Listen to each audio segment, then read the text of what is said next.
ఈరోజు బీసీ నినాదం మీద కవిత చేస్తున్నటువంటి ధర్నా, ఏదైతే ఇందిరా పార్క్ దగ్గర వాళ్ళ ధర్నా కార్యక్రమం తలపెట్టారో నిజంగా చాలా హాస్యాస్పదం.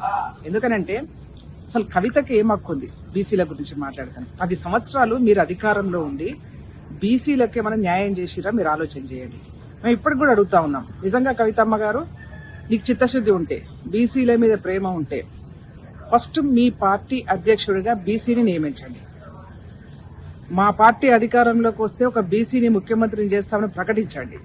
ఆ 2 చేసిన తర్వాత నువ్వు ధర్నా చేయి. ఎందుకంటే 10 సంవత్సరాల కాలంలో మీరు దళిత ముఖ్యమంత్రి అని చెప్పేసి దళితులకు మోసం చేసిర్రు, అన్ని వర్గాలను మోసం చేసిర్రు, బీసీలను మోసం చేసిర్రు. ఇవాళ మళ్ళీ కొత్త నినాదం పట్టుకొని నువ్వు ధర్నా చేస్తా ఉన్నావు. ఇది కరెక్ట్ కాదు. ఎవ్వరు కూడా మిమ్మల్ని నమ్మరు ఈ రాష్ట్రంలో.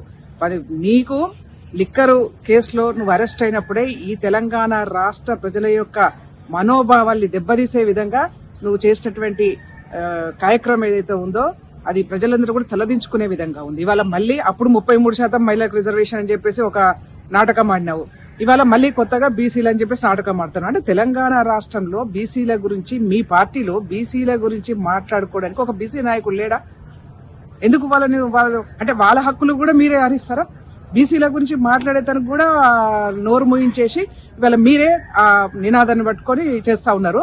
కాంగ్రెస్ పార్టీకి పూర్తిగా చిత్తశుద్ధి ఉంది. కాంగ్రెస్ పార్టీ ఒక రాష్ట్రానికి బీసీని అధ్యక్షునిగా చేసింది మహేష్ కుమార్ గౌడ్ను. ఇవాళ మా పార్టీలో బీసీలకు ఒక పెద్దపీట వేస్తా ఉన్నాం. అంతేగాని మీలాగా కాదు.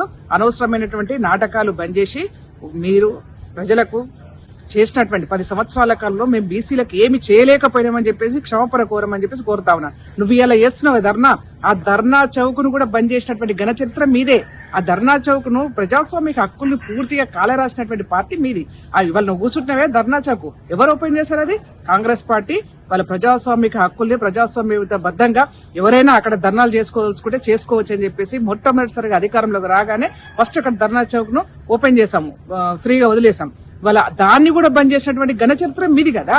అందుకనే ఎట్లాగో మీ నాయన అసెంబ్లీకి రాడు, ప్రజల్లోకి రాడు, ప్రతిపక్షంలో ఉండి ఫామ్ హౌస్ లో ఉంటా అని చెప్పేసి స్పష్టంగా చెప్తా ఉన్నారు. నిన్నగాక మొన్న మీ అన్న కూడా చెప్పినాడు, మేము ప్రజలు తీర్పు ఇవ్వలేదు కాబట్టి మేము ఫామ్ హౌస్ కే పరిమితమే అని చెప్పి మాట్లాడినారు. కాబట్టి ఇప్పటికైనా వాలంటరీ రిటైర్మెంట్ గా మీ నాన్న తీసేసి మీరే ఒక బీసీ అధ్యక్షుడు, తెలంగాణ రాష్ట్ర సమితికి బీసీ అధ్యక్షుడిని నియమించాలని చెప్పేసి సూచనిస్తా ఉన్నాం.